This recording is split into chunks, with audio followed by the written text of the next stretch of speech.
Well, good evening, everybody. My name is Abraham, and welcome to another session of Deep Dive Training. And if you are here for the first time, you're in for an awesome treat. And if this is your 50th time or 200th time with us, it's always good to review this information. Now, we've got a few people joining us online. For some of you who are here in class with us, welcome. We've got Yvette, who is online with us, so welcome. And Yvette, I'm going to go ahead and unmute you, so if you have questions, you can always jump in. Okay, thank you. And if the background gets turned off, I might mute you. Actually, I'm going to mute you so that we can get the best audio, Yvette. Okay, I'll type in. You can type in the chat area on the bottom. So if you have questions along the way, type down there. So Deep Dive is for members of the association, and for those of you who are new members, how many new members in here? Okay, awesome. Well, welcome, and then Yvette's new also. Yvette is joining us from Sioux Falls, Idaho. Oh, not Idaho, but South Dakota. Oh, yeah? Okay, well, you need to hook up with Yvette, So, so tonight we're going to be talking about proposal writing or proposal concepts. And we're not going to get to writing tonight, but we're going to be talking about proposal concepts. And we're going to cover that tonight, so that's what we're going to be going over. We do have a proposal writing bootcamp coming up this week, but tonight we're going to be talking about proposal writing. So some of you have access or have bought the Gov Fast Track software. A few of you don't have it yet, but all of our training for our deep dive training sessions come from the software. And so we've been going through this here for the last probably about 4.5 months. And so we finished the preparation phase, we finished the promotion phase, and now we are in the proposal phase.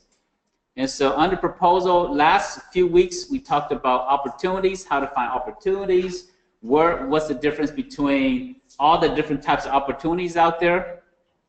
And tonight we are going into proposal itself. So the proposal writing process itself, and we're going to go and address some of the key things that you need to do. And for the next few weeks, we're going to be talking about proposal writing.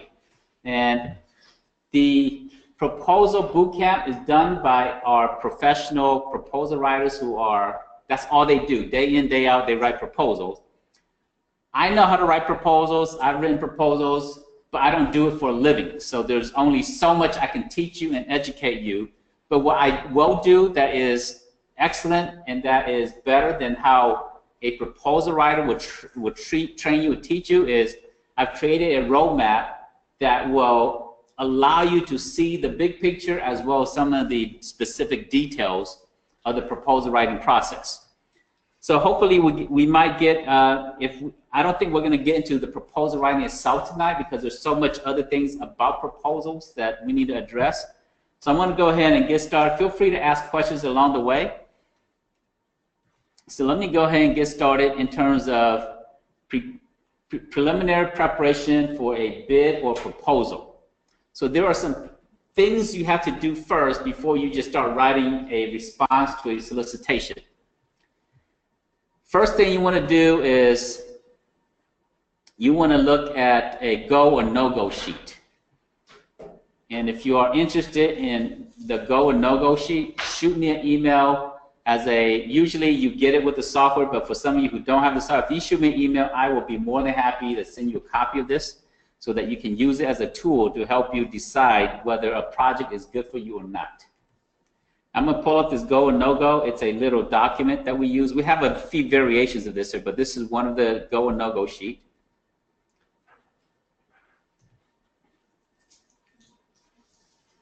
So the go or no-go sheet, obviously fill in who, you're the proposal manager. If you are a one-man, one-woman operation, if you have a team, somebody might be the proposal manager. Fill out the top stuff, the project value, the estimate of the project itself. But what you're trying to determine is whether it's a go or no-go is this here. You want to rate your knowledge about this project ahead of time before you even start writing.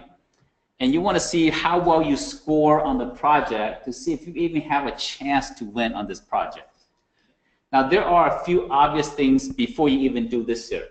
If you pull up a solicitation on FBO or on Georgia T Marketplace or DeKalb, you know, doesn't matter where you find the project, federal, state, or local. If you look at the due date, the first thing you look at before you do anything else is look at the due date. And if the due date is tomorrow, should you go after it? Probably not, because you'll be scrambling all night and you're just gonna realize that, you know what, you don't have everything you need to submit that project. So before you even go through the go or no go, the first thing you do is look at the due date. And the due date is within reason, then yes. If it's like a day or two, then don't even waste your time trying to chase. Unless it's like a bid, like a quote, that's all they're looking for is just a quote. I'm addressing proposals, less about bids and quotes. Now, what's the difference between a bid and a proposal? Any thoughts? Didn't you just give the amount and proposal you have to write out? Yes, that's a very good answer. A bid is usually about 5 to 12, 15 pages max. Usually a few pages, and all they want is, what's your price? Fill out the pricing sheet. And they want your capability statement, and they might want a few other simple documents about your company. Maybe 3 pages of references that you can provide, and that's about it. Bid is usually the threshold, the pricing is usually low. Typically, a bid is usually for the federal market is typically $150,000 or less. It's very rare that you're going to see a bid that's going to be more than $150,000. And most of the time, it's going to be $10,000, $3,000, $30,000, $50,000. It's not even going to be over 100, but you know, you could probably see a few that's over that. Now, a proposal is, a bid is like this thick. A proposal is this thick. So for some of you who's written proposal, who's written a proposal before? A few of you? Okay, good. You like them? No. No one says yes. Oh, come well, we on. like the possibilities of what they can do. Yes, yes. But liking them, no. Now, every time you submit a bid or a proposal, it's like playing the lottery. But the odds are like 1 in 10, 1 in 7, versus 1 in 2 billion. So the odds are pretty good.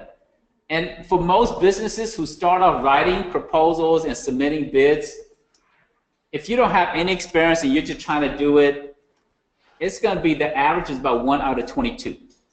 That's the average. You're going to win 1 out of 22. Now, you might fall on the other spectrum, and you're winning 1 out of 50, and other people are winning 1 out of 3. But 1 out of 22 is the norm. Now, why you're in class, the reason why you're in class is you want to reduce that, right? Instead of 1 out of 22, you want to win 1 out of 5, 1 out of 6, 1 out of 10. Our members here, those that have gone through our training and have some experience, they're winning about 1 out of 6. Now, the seasoned companies win about 1 out of 3. Like the Lockheed Martins, the Northrop Grumman, the Raytheons, the SIC, the Ayers Corporation, all of these companies who are experienced, who's been in this industry for a while, they win 1 out of 3. So, you know, they're, because they have that experience. You're brand new, so you have to use tools like this here, because once you're experienced, you don't need this anymore. You'll know automatically in your mind what to look for, what not to look for. But if you're brand new, this is a good tool to help you to learn. So this is one of the go and no-go sheet we use. So the first question is, are you known by the client? Can everybody see okay? And so you score yourself. Are you known by the client? You know, if the client don't know you and you sent them an email like 3 years ago, it might be a 2.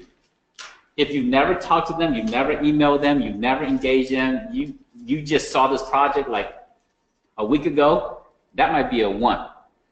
If you've engaged them by email once or twice, they emailed you back and forth, and they might know of you a little bit, that might be a 4 or 5. Or if you have a really good relationship with them, that might be an 8.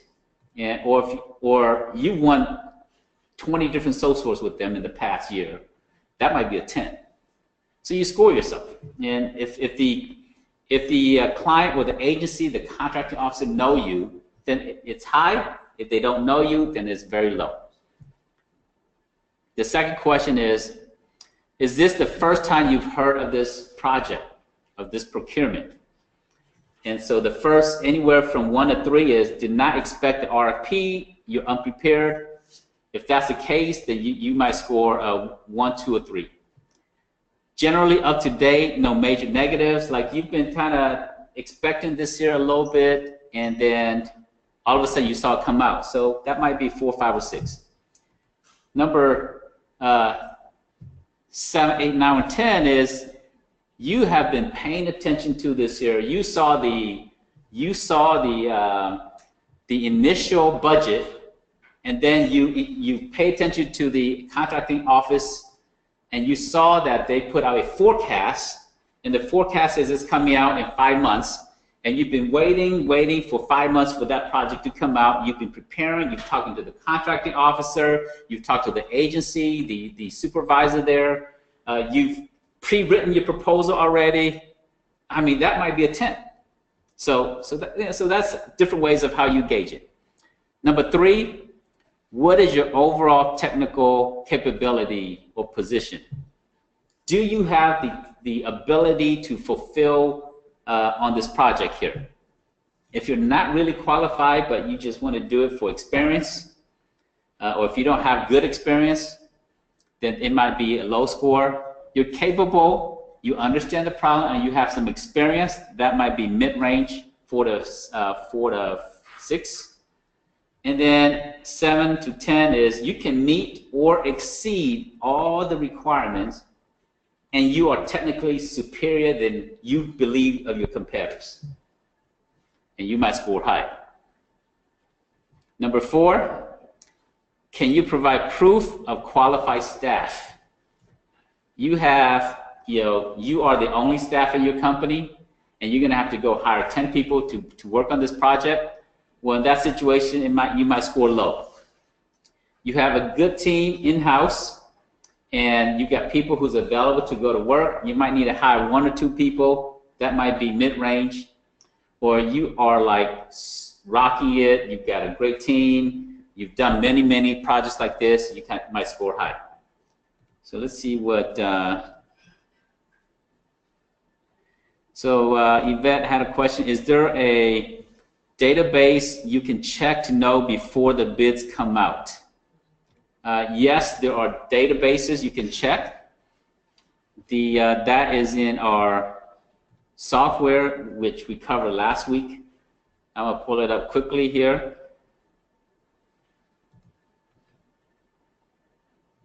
So there's database you can find forecasts, there's database you can find current opportunities. So these are like some of the databases here. If you don't have the software, you want to take a quick picture of this, you're welcome to take a quick picture of this here, but I've got it up. Let me zoom in a little bit. So these are some of the databases that you can go and find contracting opportunities. Obviously, the main one is FBO. There's FedBid, there's GSA reverse auction, there's eBuy, there's all these other places.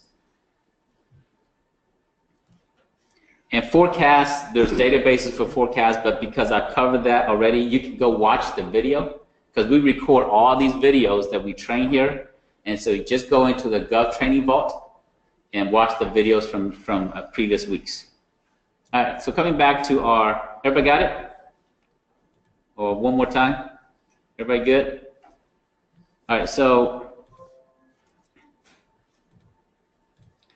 next one, are subcontractors needed? And since you're going to be the one who's bidding on this, you're going to be the prime, and so the question is, do you need subcontractor? Yes, but with dilute position, if it's a small project and you still have to use a sub, it may not be worth your time. Yes, but you have, it's not going to have little or no effect on fulfilling the project and your profit margin and you being able to do a substantial portion of the work, then you might score in the middle. If subcontractors will enhance the project and add more value, then that might score high. What is the financial potential? means that are you going to make any profit? What's the last P on a success formula? Profit. Profit, right? P plus P plus P plus P equals profit. So you as a business owner, the goal is to make a profit. And if the scenario here is that you're going to make little or no profit, should you bid on it? It's a trick question. Should you bid on it? Yes. Yes. Yes.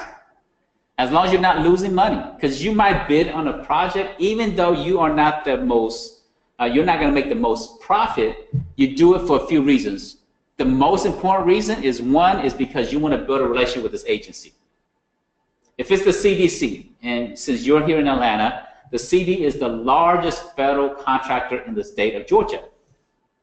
If you want to do business with the CDC, you have to get on a project, a smaller one, even though you don't make a lot of money, get started. Build that relationship, get into the agents, get your foot in the door. So that might be a reason why the profit margin may not be great, but you're still going to do it. That's one reason. What's another good reason of why you should still bid on a project, even though the profit potential is not great? It creates a history for you. You create a history. In the government market, we call that what? Past performance. You build past performance. And sometimes you're brand new in the government space. You may have a little bit good experience in the commercial market, but your transition to the government market is good to just kind of get in there and get a few small projects going so that you can have history and past performance so that it can make you look stronger for the bigger projects down the road. That's another good reason. And there's a few other good reasons, but those are the two main reasons of why you might want to jump in there to get started. And then number 7, can you respond with a complete, compelling proposal? Unclear understanding of problem, project needs, limited response. So if you're not really sure about the problem, or you're working in an industry and you're adding a new industry to what you're trying to do, and you realize that, you know what, I really don't understand what they're asking, the problems that they're having here, that might score very low. If you understand the problems and you can marginally respond to it, that might be better. If you can really meet or exceed all of the requirements, then that might be very strong. You might score very high. Number 8, who are your competitors? Do you know who your competitors are? Who's the first competitor that you have to look out for? Yourself? Is that what you said? First competitor? Yeah, who's the first competitor that you have to, when you're bidding on a project, who's the first competitor that you should look for? Who has the contract? Excuse me? Who has the contract? Yes, the incumbent, right? Yeah. Who is the current contract holder? That immediately is your first competitor. Now, how do you find the incumbent? That's a whole nother class, so I can't show you tonight, but there is a way you can find the incumbent. By research, and I can show you how to research online without talking to anybody who the incumbent is. But what's the easiest way to find an incumbent? Who do you ask? The contract. The contracting officer. There's a Q&A period on every project, most proposals, and it's okay for you to ask, who is the incumbent on this project? Can you ask how much the project was? Yes. You can ask the contracting officer who the incumbent was and how much they were awarded the contract for. All public information. You can ask that. You can also ask, are you happy with the incumbent? Would that be good to know? Yes, Yes. If they say, yes, we're very happy with the incumbent, does that make your chances go down? Yes. Absolutely, right? So if they're saying, we're very happy with the incumbent, you may not want to bid on that project. You're like, well, hey, you know what? The pricing is similar to my price, or the pricing is lower than my price. Should you even bid on it? So there's some very important questions you can ask the contracting officer. All this is public information, so it's okay to ask these questions. Can you ask them, what is the budget? Yes. Yes. Public information. You can ask the question. Now, when any question that you ask the contracting officer, you generally have to do it in writing, and they will have to publish it for everybody else to see. It's very rare that the contracting officer would just tell you, because that's going against regulation. Now, if it's a phone conversation, then they might just tell because there's no written record of it, and it's not a big deal. But 99.9% of the time, any question you ask, they're going to say, well, can you send it to me in writing? And they're going to make it public information for everybody else to see. So the best way to find out a competitor is ask the contracting officer. Now, I had a company I'm working with in our coaching program, and they're working on a janitorial project with one of the school system here. And so I told them, hey, it's okay to go and meet the buyer itself. So you have the contracting officer who's working on behalf of the buyer, right? The buyer is the school system. They have a contracting officer that's managed the project. Now, sometimes at the federal level, the contracting officer does not work for the client itself. They're a separate arm. They might be GSA, they might be DLA, they might be a different agency working for the client who is the person that have the need. But if the agency, they have an in-house contracting officer, you can go and meet with the contracting officer. They'll show you around. You'll meet the team. And so what she did was she went to the school system, unannounced. She just walked in. She said, hey, I'm bidding on this project. Can I have a few minutes of your time to walk me around the square footage of the project? And they walked her around, and she asked a lot of good questions, and they said that they weren't happy with the contracting, the company, the contractor there. In fact, the contractor got fired off the project. So she learned a lot, because sometimes you just kind of ask questions and let people talk, right?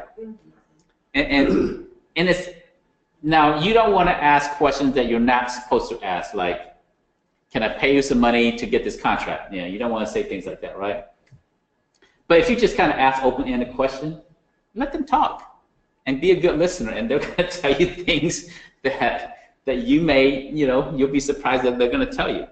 At the end of that visit, they said, man, I really hope you get this contract, because they liked her. So, and now they can't show favoritism, but sometimes it's about relationship, right? If I'm awarding I'm the contracting officer, I'm choosing between company A, company B, company C. B and C I've never met, I don't have a relationship with. Company A I met and I like them. Everything else is equal, I'm going to go with the company I know, like, and trust. So all that's very important. All right, so you want to know your competitors. Number 9 is this project within your geographic region? If it's within Metro Atlanta, guess what? No extra expense. You don't have to worry about anything. If it's in Alabama, it may still be within your region, but there's going to be some travel costs. Or do you have a subcontractor that's in Alabama? Is it going to be in Wisconsin? And if it's in Wisconsin, you better have a good subcontractor up there to where you just go up there to kick off the project, and you never have to go again like until mid-year to go meet the contracting officer so you can build a relationship, you can get more project with them. Outside of that, you never want to go back again. So you better have someone you really trust. So all that has to do with your pricing strategy and should you bid on it. What is your pricing competitiveness? Are you competitive on this project based on what they're asking? So if they're asking you to for different requirements on this, and you say, well, they're asking for a $5 million insurance policy. That means it's going to increase your cost, right? And maybe in past project, the insurance requirement might be $1 million. But this year, they might be asking for $5 million in coverage. They might ask you that you're bonded, and you're not bonded. So that's going to increase your cost. So there's different things. Are you going to be competitive in terms of pricing? So any questions on this before we move on to the next? And so the goal is to score 75 or higher. If you're scoring less than 75, your chances of winning is not strong. Now, starting off, even if you score 5, it's okay to practice. That's how you practice, right? You may, because the question is, are you known by the client? Well, you just got started. Nobody knows you.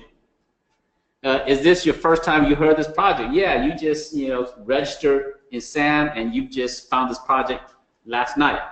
And so some of this, it may be where you're scoring 10, and Under normal situation, you shouldn't bid on it. But sometimes, even though you don't score high, you have to start somewhere. All right, so let's go to the next item. Going back to our software here. All right, so proposals. That's a sample of a go and no-go sheet. We talked about earlier, you were part of your building, getting ready for a project is you have to have past performance. Past performance is very important in you winning contracts. Usually when they ask for past performance, they want generally 3 past performance that's relevant to this project here, that's usually within the last 2 years. Sometimes they might say the last 3 years, sometimes they might say the last 12 months. And so if you don't have past performance, should you bid on the project? Or can you bid on the project? Yes. Yes, you can. You might not win, but you can. They might treat it as non-responsive, but it's good practice. Now, even if you don't have past performance, can you get past performance for it? Yes. Yes, how? Work with someone else. Team with another company, right? It's called teaming. It's called joint venture. So if you're fairly new in the government market and you say, I don't have any experience doing this here, but you've done a little bit in the commercial market, you're kind of new, your company's kind of new, you don't have a lot of history or almost no history, you can team up with another company that have experience and use their past performance, and the government understands, as long as you don't tell the agency that these are your past performance, because that's called lying, right? The way you write your proposal is you want to write off something like company ABC and our teaming partner DEF together have 50 years of experience doing this type of work. Through our teaming partner DEF, we have these 3 past performance, and so you lay it out exactly what the truth is, but you talk about your teaming experiences versus your own experiences, your company's experiences. Now, past performance, sometimes they look at individual past performance, which is what they call your resume, right? They look at individual, and they look at that in terms of the project manager, the owner. They look at who is going to be on location, on site. They look at experiences in that regard. So there's individual past performance that they look at. But when it comes to the project itself, they look at corporate past performance. And so your company has to have the past performance, or your teaming partner must have the past performance to meet the obligation. They generally, well, there's a few ways of how they ask for that. They can ask for it to where they give you a form, and you fill out this form and you send it back in with the proposal. That's one way of how they do it. Some agency, they like to do it by giving you a form, you sending it to you don't fill it out. You fill out your information, but you send out all the details, and the rest you send it out to the company that you work with, and they have to fill it out and send it in, not you, but they have to send it in. And so in that type of situation, the best way to do it, if the client that you've had in the past, if they're happy with you, just go meet with them, they fill it in, you help them make sure they do a good job, and then you put a stamp in there and you drop it off in the mail. If you don't do that, sometimes it may not get done. So you may want to take things in your own hand to make sure that the 3 companies that you're sending the form to, instead of sending it to them and they praying and hoping that they would send it back into the contracting officer, you want to do it, sit down with them and put it in the mail on their behalf. Every single past performance that you're going to use as a reference, do they need to know that you're using them as a reference? Yeah. Yes. You don't want the contracting officer to call, because contracting officer, before they award, they will call to validate the information. So you don't want the contracting officer to call and say, hey, I'm checking, I'm verifying, you've been listed as a reference on this this company here, and I'm checking the past performance history, and they say, who? I don't know this person. that's going to make you look very weak. And so, because they work with so many people, even though they know you, if you don't prep them, they might forget, and they might say, I don't remember that company or that person. So you prep them, say, hey, I'm bidding on a project with the CDC, and I really, value our friendship, and we've done a great job with you, and thank you so much for all the rave reviews that you've given us. The CDC, may call you to validate that we've done a project with you in the past, and prep them for that. All right, so sample documents that you will need. You're going to need a joint venture agreement. You're going to need non-disclosure agreements. Why do you need a non-disclosure? And with whom are you going to give this non-disclosure to? Yes, the person you're teaming with or you're joint venturing with. You found a project you're interested in. You're a janitor company. They're a janitor company. They're kind of new in the government space. You're smart enough to come and join the association and learn and do all this stuff. So you're more experienced and more knowledgeable. They may be more experienced in terms of doing work, but you're more knowledgeable about the government market. So you take a project to them and say, hey, I'd like to team with you on this project here. You don't want to don't give them the solicitation number. Don't tell them the agency. Don't tell them nothing. Just say, hey, this is a pretty decent sized project. The square footage is, 200,000. We're anticipating that they're probably going to need, 6 staff on this project, and it's going to be for 5 years. Is this a project you're interested in? And they say yes. They say, oh, cool. Now, if this is someone you casually know, right? Now, if it's somebody you know, trust, and you've been doing work with them for 20 years, then having them sign an NDA is overkill. They're like, don't you trust me? Now, if you've been working with them a little bit, but you're still not sure if you can, it's okay to give them an NDA. And just tell, hey, this is just formality. This is just business. And we've known each other for a while, but this is just business. So once they sign the NDA, then you can disclose everything to them. And so you'll need an NDA for that purpose. You'll need a joint venture or a teaming agreement. What's the difference between a teaming agreement and a joint venture agreement? Any thoughts? Are they the same? No. No, that's why there's 2 different types of agreement, right? So a teaming agreement is, I'll equate it this way here. A teaming agreement is like going on a date with somebody. Cynthia. There we go. It's like you're going on a date with somebody, you go on a project together, and if the project works out great, you go another date, right? If you work on it with them on a project and things don't go well, guess what? You don't have to work with them again. Find somebody else to go on a date with.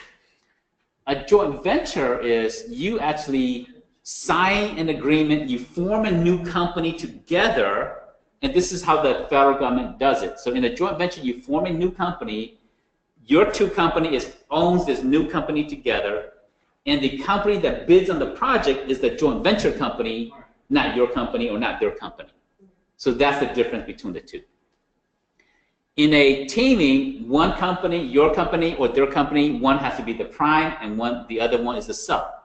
In a joint venture, there is no prime, no sub.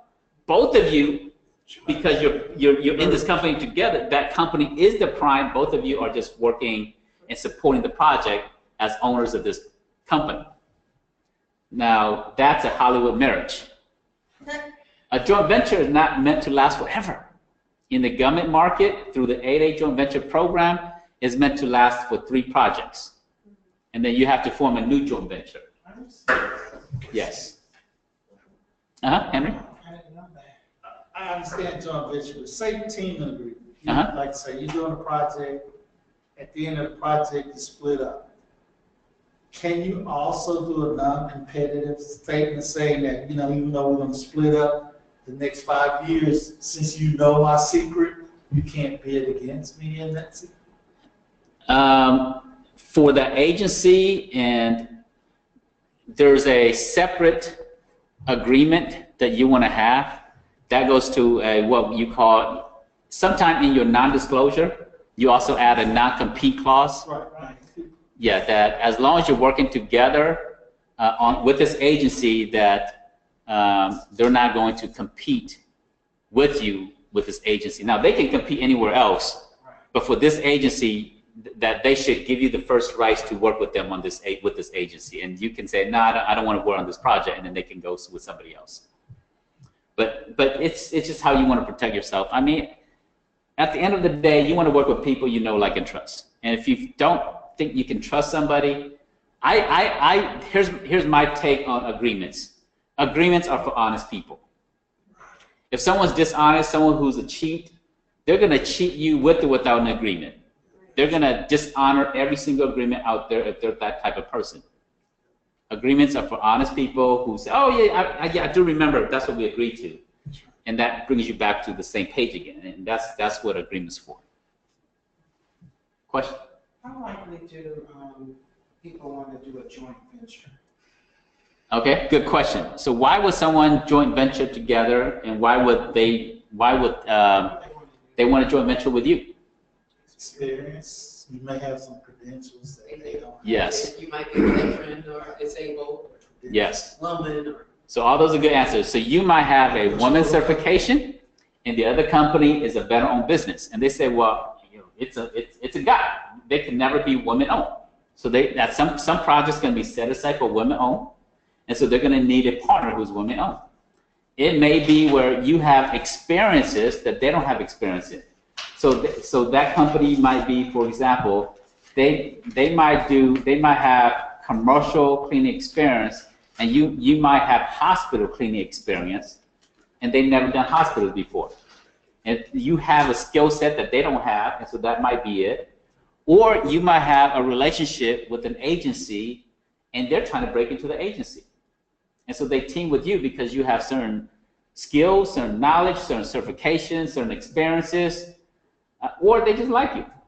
And sometimes someone team with you because they want to help you. Like a larger company might team with you because they just believe, because someone else took them under their wing and helped them to grow, and that's how they give back. And there are some companies that in the government space, they just want to give back that way as well. So you also want to have a subcontractor agreement. And in the software, I put a lot of samples in here. So there's samples in terms of this here. All right, so let's go to the next session. So proposal development insights.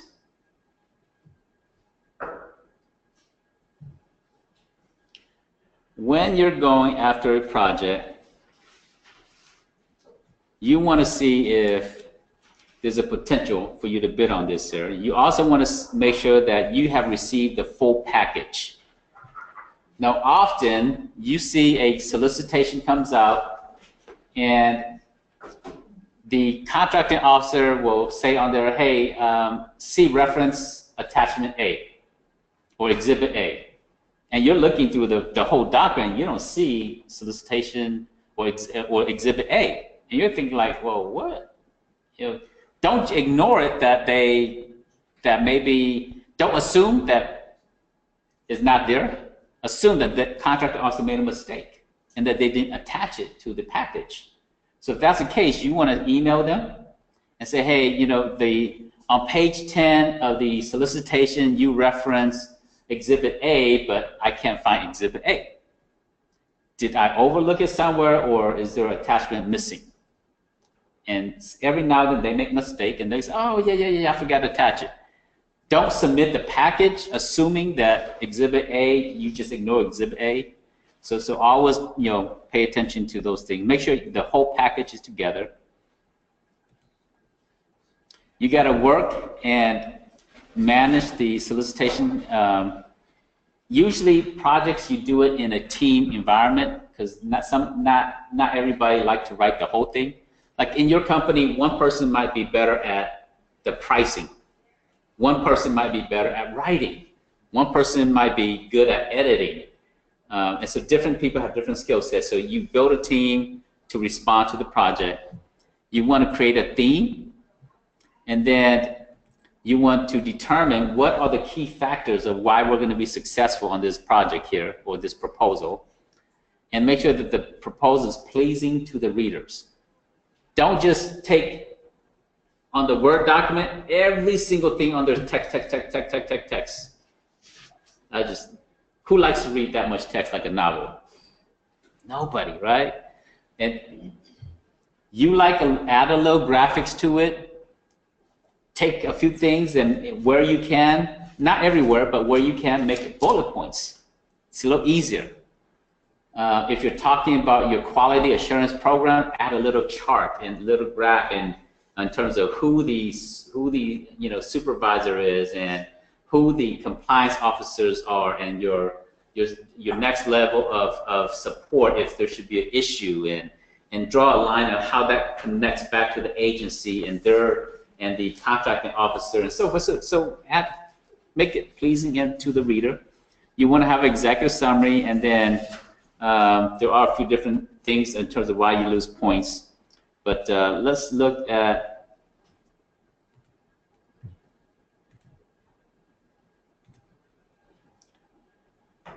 quick high-level overview of this here.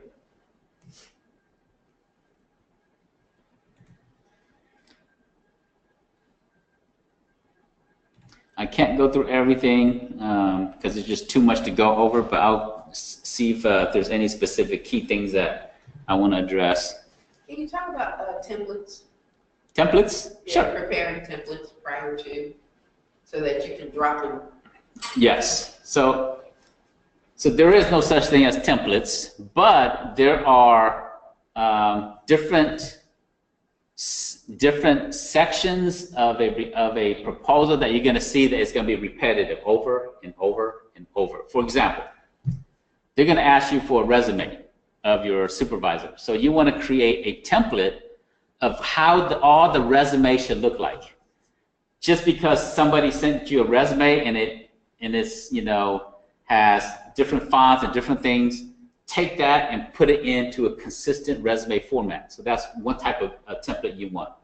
The other type of templates you want to create is when you create your quality assurance process, you're going to be able to use that. You're going to put that into a module, and then when they need it again, you can just take that back out and tweak it a little bit for this next project. So that's my question. Do you all have a list of things that a contractor might want to prepare templates for? It's yes and no. I do have some templates. I do have some sample proposals, but every single industry is different. Right. But are there some things that you would say, like for example, you just gave a resume example. Mm-hmm. So you as a contractor, you probably want to create a template for resume. Are there some other things that are just is across the board standard? Yeah, there are some general things that's some general things that's consistent to all industries. And what are those? There's too many, but I'll see if I can give you. Well, the first answer is there is nothing that's standard. Okay. But I'll give you a few. I'll see if I can give you a few more examples. Okay. So your pricing document. Okay. So you can use an Excel sheet and come up with a standard pricing. Like for those of you who's in janitorial, it's going to be very similar. Your pricing document, you're going to use the same template over and over and over and over again. If you are using your executive summary, okay, you just need to write it once, and then your executive summary is going to be consistently the same. The only difference in the executive summary is you insert the different components for this new project into the different parts. And so you're always going to have if it's a proposal, you're always going to have an executive summary. So you're going to use that over and over and over again. Okay. What else? You mentioned something earlier, a minute ago, after the resumes. You said something else. Quality assurance process. What did he say? Yeah. Quality assurance Okay, process. yeah, that's it. Yeah, quality assurance. They're going to ask you, what is your quality assurance surveillance plan? They call it QASP, QASP. Different agencies call it different words or different names, but QASP, quality assurance surveillance plan. And so you're going to write that up, and you can use that same thing over and over. Now, again, you have to adjust it a little bit to address their concerns. And so if they're talking about, you have to, like some project, you have to have citizens only can work on that project. Well, you need to address how you vet the background, how you vet somebody, and that's part of your quality assurance surveillance plan.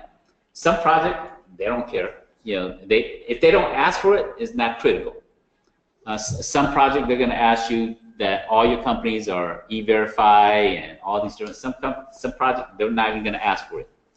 So there's a few things like that, and then there's probably more, but you know, those gives you a few ideas.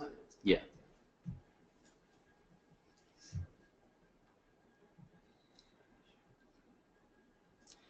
There is a technical proposal. So the technical proposal for IT, usually there's a technical proposal. For construction, usually there's a technical proposal. And then there's also a cost or price proposal. Most of the time, they're going to ask you to send your price proposal in a sealed envelope because they don't want the rating team to see the price because they think that it's going to skew their opinion about the project. And so the pricing goes to a different team in terms of the source review board. The technical proposal goes to somebody else who will read through it and score the project. And then at the end, they bring their scoring together. So now if it's a small agency, the person reviewing the technical, the person reviewing the pricing is the same person. But if it's a big agency and a big project, they usually split it up like that. The art of writing. So this is actually a good read, but because of time I can't read through it. Avoid alliteration always. Right? Number 4, employ the vernacular. Eschew ampersands and abbreviations, comma, etc. So it's just it's just a little fun read in terms of what to do and not to do, but it's actually making fun of what it's telling you not to do. It's doing exactly what it's telling you not to do. So, but this is good tips though. So if you want to take a picture of this here, take a picture of this here. All these are very good tips. I just can't. Like number 18, it says, the passive voice is to be avoided. And you want to write in an active present voice and not necessarily a passive past tense voice.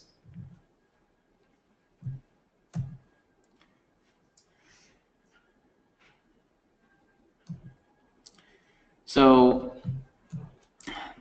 there's a lot of different things that we can't go over, just not enough time. So let me see. Okay, so there are a few acronyms that you want to be familiar with, like RFP, RFQ, IFB. What's the difference? What is a solicitation and what is an RFP? What's a solicitation? What's an RFP? They're the same thing. Different agency call it different things. So solicitation is the same thing as an RFP, request for proposal. Now, what's an IFB or RFQ? And what does IFB stand for? Invitation for bid. They're, again, almost the same thing. A bid and a quote is the same thing. Now, sometimes how they want you to deliver it is different. Like, for example, some bids, they might call it a sealed bid. And in a sealed bid, everybody submits the bid, and on the day, they actually have a room of this here, and you can be present, and they will open all the bids, and they will say, company ABC, their pricing is $100,000. Company DF, their pricing is $98,000. They'll do that, and you'll know exactly where you stack. And so sometimes sealed bids, they would do a bid opening like that. Quotes, usually they don't do that. Federal government, they usually use RFQ. State or local government, they tend to use IFB, invitation for bid.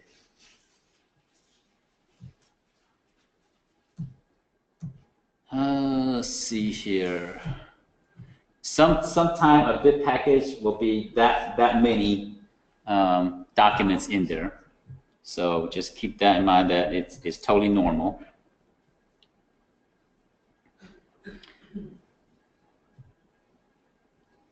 What I like to do is when I see a project, I take out a yellow pad notepad, or I take out a Word doc. And if I'm working in a team, if it's a smaller project, I just take out a yellow pad because it's just for myself. If I'm working in a team, I take out a document, a Word document, or a Google Doc, or an Excel sheet. And as I read through every single thing on that solicitation, I write out all the requirements. Every single requirements I write out. And other people, as they read through it, they're going to come back and they're going to write out additional requirements, and we're going to have a master list of all the requirements that we're supposed to provide for this project. For example, anywhere in the solicitation that you see the word shall or may, that usually means there's a requirement afterwards. Now, what's the difference between shall and may? Because it's very different in the government market. You must have it. Right? Yes. It's required. May is optional. Yes. So if they say you shall do this here, that means you must do it. It's not an option. If they say the contractor may do this or this or this, that means you have options in those things there. So that usually is the first way. When I'm reading through it, I take a highlighter, and when I'm making my requirements, like if the requirement says must have general liability insurance $2 million, I make that one of the requirements because I know we only have $1 million in coverage, and so that becomes one of the requirements. And I reference where I write down the requirement. I reference page or this solicitation number, page 5, section 2. So that I can always reference back to make sure I understood it clearly. So those are just some tips that I do. Different people do it differently, but I do that to make sure that I capture every single requirements that they're asking for.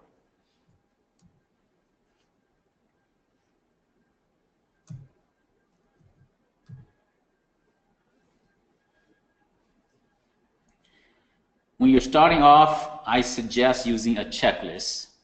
And if you're starting off, and I do have, in the software, we do have a checklist.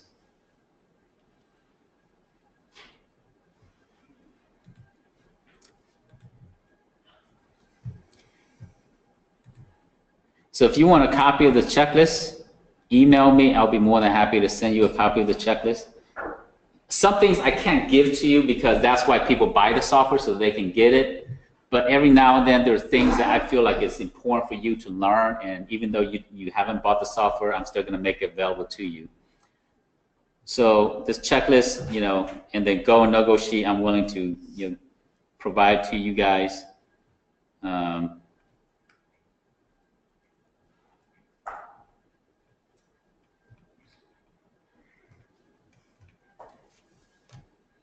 So let's go over a few quick things here. You might want to know to see if it's best value or LPTA in terms of the project. What's LPTA? What does that stand for? Very important word for you to know. If you're looking at a project and you see LPTA, that stands for lowest price technically acceptable. Lowest price technically acceptable. So if you see lowest price technically acceptable, that means that they're looking for the lowest price first, and then who's qualified. See you later. So if you see a project that it is LPTA, that means you have to sharpen your pencil, make sure you're giving your best price. If you see a project and you see best value, what does that mean? Price doesn't matter. It matters, but it's not. Price is not the most important factor. Most important. They're going to look to see who's the most qualified, the most technically qualified, who is the most seasoned, who has the best past performance, all these other different factors, and they can do it just because they like you. They trust you more. I mean, If it's best value, because we trust you more, we're going to award it to you, and price is not that important. At the local level, lowest price or best value? City of Atlanta, lowest price, best value. I think it depends. Okay, let me qualify a little bit. $200,000 project, City of Atlanta, lowest price technically acceptable, lowest price or best value? Probably lowest price. City of Atlanta, $10 million project, lowest price, best value. That's best value. Chances are if it's higher dollar, they're going to go for best value. Usually, as a general rule, at the city, county, state level, most of the time they're going to go with lowest price. So you already know that. At the federal level, about 40% of the time they're going to go with lowest price, technically acceptable, but the bulk of the time, the majority of the time, they're going to go with best value. So if you know that, who do you compete in at the state level, the local level, or the federal market if you want to make the most profit? Probably the federal, right? Because they like to look at best value. They have more money. They have, they can print money. So they're going to go with, because they learn over time that the lowest price is not the best solution. At the state level, they said, we have a tight budget, so we're just going to look for the lowest price, most qualified company. But you can build your credentials there too. Yes, and that's fine. So this checklist goes into, so this is an example of a few things, right?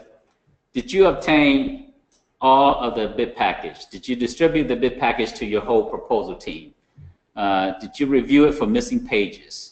If you're starting off, if this is like, if you haven't written more than 10 proposals, use this here. Don't be overly confident of yourself and not use this here. Now, if you've been writing proposal for 5 years and you're good at this stuff here, don't use this if you don't want to. Use it just for good measure. And a few other things like this here. Review the resume. If you're going to hire a supervisor for a project, make sure you review the resume. Don't just take what they got and copy and paste and put it on the as part of the package. Be willing to rewrite the resume.